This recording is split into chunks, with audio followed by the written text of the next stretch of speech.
നടത്തുന്നത് ദേവസ്വം വിജിലൻസ് ആണ്. ദേവസ്വം വിജിലൻസ് അന്വേഷിച്ചാൽ മതിയോ ഈ വിഷയത്തിൽ എന്ന് നമ്മൾ പരിശോധിക്കേണ്ടതാണ്. കാരണം അത്രമാത്രം വിപുലമായ ആഴത്തിലുള്ള ഒരു അന്വേഷണമാണ് ഇക്കാര്യത്തിൽ വേണ്ടത്. കാരണം അന്വേഷണത്തിൽ ഉദ്യോഗസ്ഥന്മാര് മാത്രം ഉൾപ്പെടേണ്ട ഒരു അന്വേഷണമല്ല. ഇതിന്റെ ചരിത്രവും 1999 മുതലുള്ള അന്വേഷണത്തിലേക്ക് വരുമ്പോൾ ഇതിന് കേവലം ഉദ്യോഗസ്ഥ തലത്തിൽ നടന്ന ഒരു അഴിമതിയായിട്ട് മാത്രമാണ് ഇപ്പോ ചിത്രീകരിക്കപ്പെടുന്നത്. അങ്ങനെയല്ല. ഉദ്യോഗസ്ഥ തലത്തിലെ അഴിമതിക്ക് കൂട്ടുനിന്ന അന്നത്തെ ആ കാലഘട്ടം മുതലുള്ള ദേവസ്വം ഭരണാധികാരികളുണ്ട്. അവര് ഈ അന്വേഷണത്തിന്റെ പരിധിയിൽ വരണം.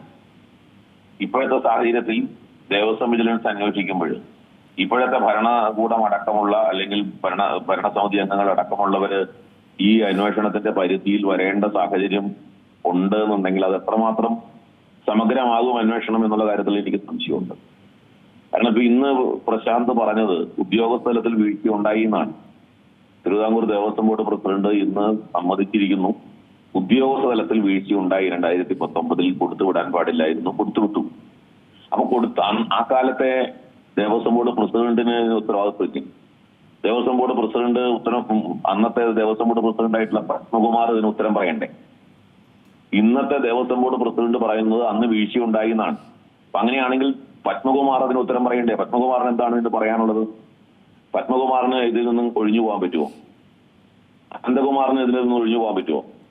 അപ്പോ ഞാൻ പറയുന്നത് കേവലം ഉദ്യോഗസ്ഥ തലത്തിലെ വീഴ്ചയായിട്ട് ചിത്രീകരിച്ച് മുകളിലുള്ളവരെ രക്ഷപ്പെടുത്താനുള്ള ഒരു ശ്രമം ഈ കാര്യത്തിൽ സംഭവിക്കുന്നു എന്നുള്ളതാണ്.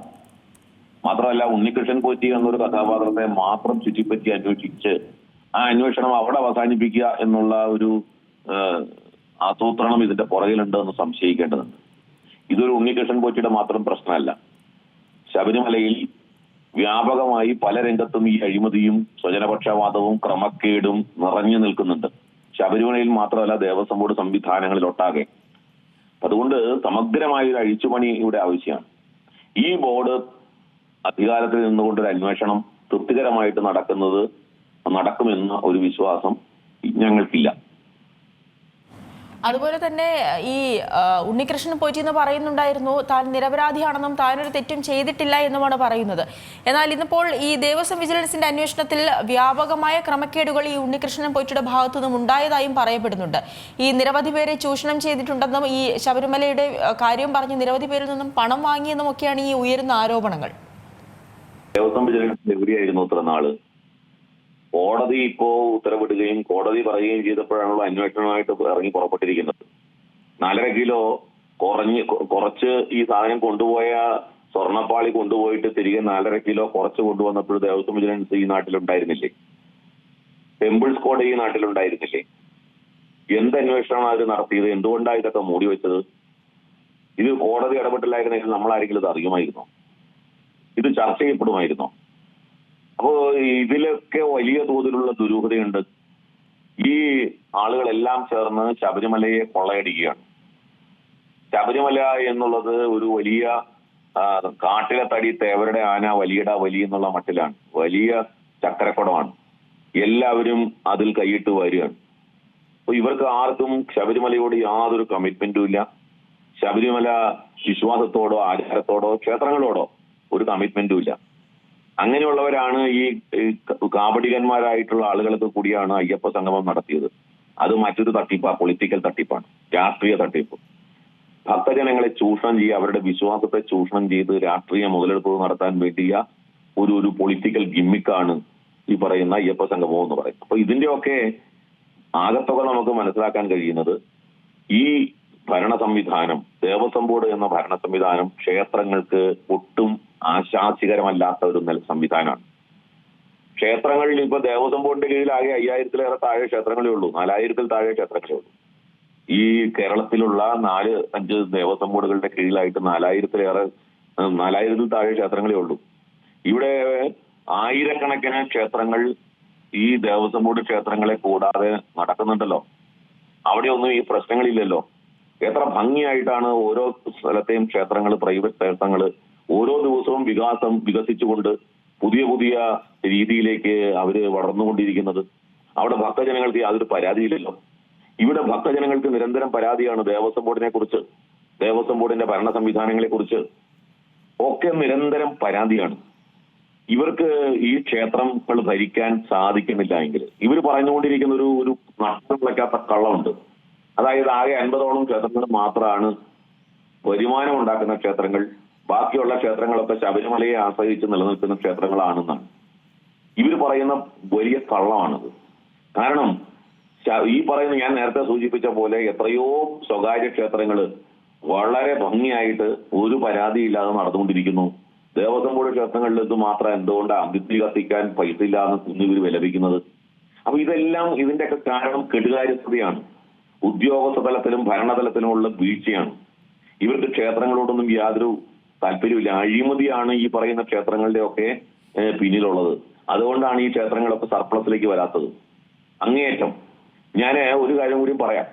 ഈ കഴിഞ്ഞ 2-3 വർഷങ്ങൾക്ക് മുൻപാണ് ഇപ്പോൾ നമ്മുടെ ഈ കേസിൽ അന്വേഷിക്കാൻ പുറപ്പെട്ടിട്ടുള്ള നിശ്ചയിക്കപ്പെട്ടിട്ടുള്ള ബഹുമാനപ്പെട്ട ജസ്റ്റിസ് KT ശങ്കരൻ സാറ്, അദ്ദേഹം നമ്മുടെ ഈ കേരളത്തിലെ ദേവസ്വം ബോർഡ് ക്ഷേത്രങ്ങളിലെ വഴിപാടിനായിട്ട് ഉപയോഗിക്കുന്ന സാധനങ്ങളുടെ ഗുണനിലവാരത്തെ കുറിച്ച് സുപ്രീം കോടതിയുടെ നിർദ്ദേശപ്രകാരം ഒരു റിപ്പോർട്ട് സമർപ്പിച്ചു. ആ റിപ്പോർട്ട് മാധ്യമങ്ങൾ എപ്പോഴെങ്കിലും ചർച്ച ചെയ്തിട്ടുണ്ടോ എന്ന് എനിക്ക് സംശയമാണ്.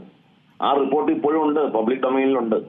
നിങ്ങൾ താല്പര്യമുള്ള മാധ്യമങ്ങൾക്ക് ഇക്കാര്യത്തിൽ താല്പര്യമുണ്ടെങ്കിൽ നിങ്ങളതൊന്ന് പരിശോധിക്കണം. ഗുരുവായൂർ ക്ഷേത്രത്തിൽ ഒഴിച്ച് ബാക്കി എല്ലാ ക്ഷേത്രങ്ങളിലും ഉപയോഗിക്കുന്ന ചന്ദനം, കളഭം, എണ്ണ, നെയ്യ് തുടങ്ങിയിട്ടുള്ളതൊക്കെ അങ്ങേറ്റം ഗുണനിലവാരം കുറഞ്ഞതാണ്.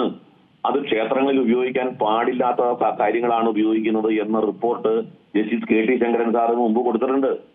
അപ്പൊ ഈ ദേവസ്വം ബോർഡ് ക്ഷേത്രങ്ങളുമായിട്ട് നിലകൊള്ളുന്ന ഇത്തരം ഗുരുതരമായ പ്രശ്നങ്ങൾ ഇതുവരെ അഡ്രസ് ചെയ്യുന്നില്ല. ഹൈന്ദവ സംഘടനകൾ എത്രയോ കാലമായി ഇതൊക്കെ പറഞ്ഞുകൊണ്ടിരിക്കുന്നു. നമ്മുടെ മാധ്യമങ്ങൾക്ക് ഹിന്ദു സംഘടനകളാണ് പറയുന്നത് എന്നുള്ള ഒറ്റ കാരണം കൊണ്ട് അതിനെയൊക്കെ തമസ്കരിക്കുകയാണ് ചെയ്തത്. ഇതിപ്പോൾ നിവൃത്തിയില്ലാത്തതുകൊണ്ട് മാധ്യമങ്ങൾ എല്ലാം ഏറ്റുപിടിച്ചിരിക്കുകയാണ്. നിവൃത്തിയില്ലാത്തതുകൊണ്ട് ഇവിടുത്തെ ഹൈന്ദവ സംഘടനകൾ എത്രയോ കാലമായി ഈ കാര്യങ്ങളൊക്കെ പറഞ്ഞുകൊണ്ടിരിക്കുന്നു.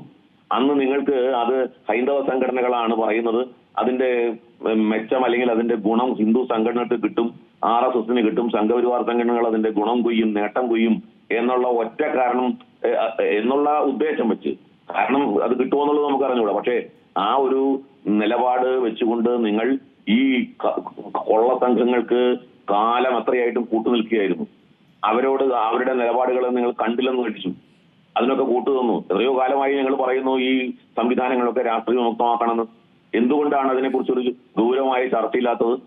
ഈ സംവിധാനങ്ങൾ രാഷ്ട്രീയ പ്രസ്ഥാനങ്ങളിൽ താഴെ കൊണ്ടുവരാനും അത് നിലനിർത്താനും തക്ക രീതിയിൽ നമ്മുടെ ഭരണഘടനാപരമായിട്ടുള്ള ആ ഉത്തരവാദിത്വത്തിൽ നിന്ന് സർക്കാരിനും പിന്മാറാൻ പറ്റാത്തത് എന്താണ്? ക്ഷേത്രങ്ങൾ മതേതരമായിട്ട് ഭരിക്കപ്പെടേണ്ടതാണ്, സർക്കാരിന് അവിടെ കാര്യമില്ല എന്ന് മനസ്സിലാക്കേണ്ടതല്ലേ? ഒരു മതസ്ഥാപനമാണ് ക്ഷേത്രം, സർക്കാരിന് അവിടെ കാര്യമില്ല എന്ന് മനസ്സിലാക്കേണ്ടതല്ലേ? പക്ഷേ അതൊന്നും ചർച്ച ചെയ്യാൻ നമ്മുടെ നാട്ടിലെ ഈ മാധ്യമങ്ങളും രാഷ്ട്രീയക്കാരും തയ്യാറല്ല. ക്ഷേത്രങ്ങൾ കറവപ്പശുക്കളാണ്, അതിനെ യഥേഷ്ടം കറന്നെടുക്കുക എന്നുള്ള ഒരു മനോഭാവം വെച്ചുകൊണ്ടാണ് എല്ലാവരും പെരുമാറുന്നത്. ഇതാണ് ഇന്ന് ക്ഷേത്രങ്ങൾ അനുഭവിക്കുന്ന ഏറ്റവും വലിയ അടിസ്ഥാനപരമായ പ്രശ്നം. അതായത് ഈ ഒരു അന്വേഷണം അത് വ്യാപകമായി നടത്തുകയാണെങ്കിൽ, ഈ ശബരിമല മാത്രമല്ല ഈ ദേവസ്വത്തിന് കീഴിൽ കൂടെ നടത്തുകയാണെങ്കിൽ കുറെ അധികം ക്രമക്കേടുകൾ ഒരുപക്ഷെ പുറത്തു വരുമെന്ന് തന്നെയാണല്ലേ പ്രതീക്ഷിക്കുന്നത്? നിങ്ങള് ഗുരുവായൂർ ദേവസ്വത്തിലേക്ക് നോക്കൂ. ഗുരുവായൂർ ദേവസ്വത്തിൽ ഈ കഴിഞ്ഞ 2-3 മാസം മുമ്പാണല്ലോ കേരള ഹൈക്കോടതിയുടെ ഒരു വിധി ഉണ്ടായത്.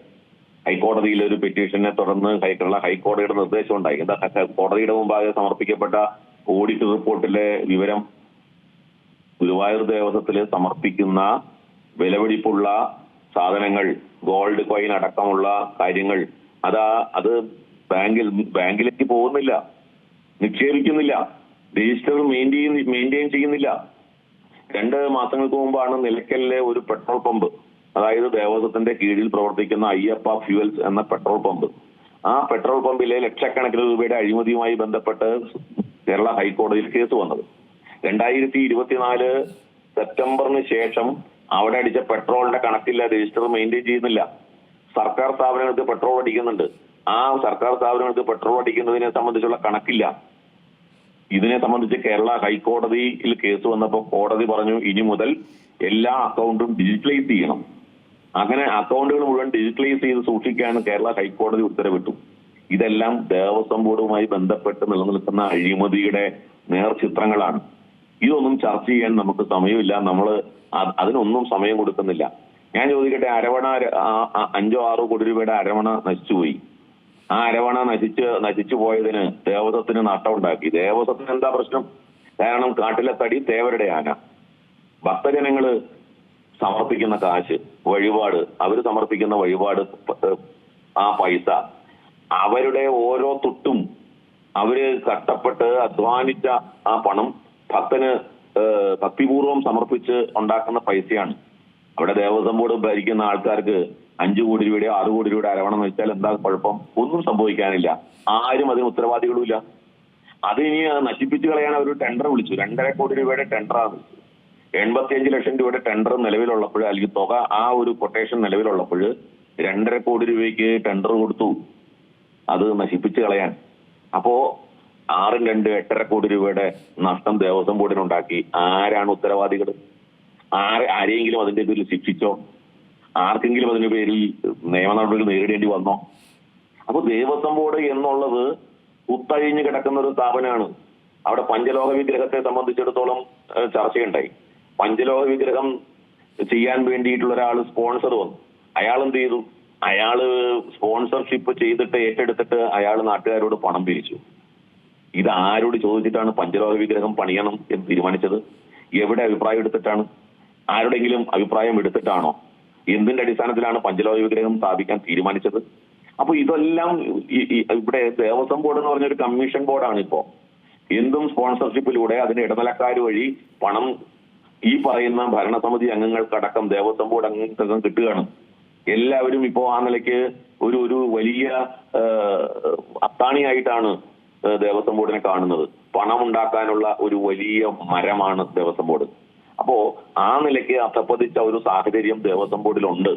അതുകൊണ്ടാണ് ഞങ്ങൾ പറയുന്നത് ഈ സംവിധാനം ഇനി ഒരു നിമിഷം പോലും തുടരാൻ പാടില്ല. ക്ഷേത്രങ്ങൾ അതെങ്ങനെ ഭരിക്കണം എന്നതിനെ സംബന്ധിച്ച് 1984 തന്നെ KP Sankaran Nair commission report നമ്മുടെ മുമ്പിലുണ്ട്. അതിനുശേഷം ഒരുപാട് കമ്മീഷൻ റിപ്പോർട്ടുകളുണ്ട്. ഈ കമ്മീഷൻ റിപ്പോർട്ടുകളിൽ ഏതെങ്കിലും ഒന്ന് നടപ്പാക്കിയിട്ടുണ്ടോ സർക്കാർ നിയോഗിച്ച കമ്മീഷനുകളല്ലേ? ഏതെങ്കിലും ഒരു കാര്യത്തിൽ ഒരു നടപടിക്രമമായിട്ട് ഇപ്പോ KP Sankaran Nair commission, high power commission, ഇങ്ങനെയൊക്കെയുള്ള കമ്മീഷൻ ഉണ്ട്, ജസ്റ്റിസ് പരിപൂർണൻ കമ്മീഷൻ, എത്രയോ കമ്മീഷനുകളുണ്ട്. ഈ കമ്മീഷൻ റിപ്പോർട്ടുകൾ ഏതെങ്കിലും ഒന്ന് നടപ്പായിട്ടുണ്ടോ? ഏതെങ്കിലും ഒരു കാര്യത്തിൽ നടപ്പിലായ ചരിത്രമുണ്ടോ? പിന്നെ എന്തിനാണ് ഈ കമ്മീഷൻ റിപ്പോർട്ടുകൾ വെച്ചിട്ടുള്ളത്? അപ്പൊ ഇതെല്ലാം കണ്ണിൽ പൊടിയിടാൻ, ഭക്തജനങ്ങളുടെ കണ്ണിൽ പൊടിയിടാൻ ഉള്ള ഒരു വിഴുപ്പ് ഭാണ്ഡങ്ങളാണ്. ഇതെല്ലാം നമ്മള് ഭക്തജനങ്ങളുടെ, ഹിന്ദുക്കളായ ഭക്തന്മാരുടെ ചെലവിൽ ദേവസ്വം ബോർഡ് തടിച്ച് കൊഴുക്കുകയാണ്. ദേവസ്വം ബോർഡ് ഭരണാധികാരികൾ ക്ഷേത്രങ്ങൾ മെലിയുകയും ദേവസ്വം ബോർഡ് തടിക്കുകയും ചെയ്യുന്ന ഒരു സാഹചര്യമാണ് ഇപ്പം നിലവിലുള്ളത്.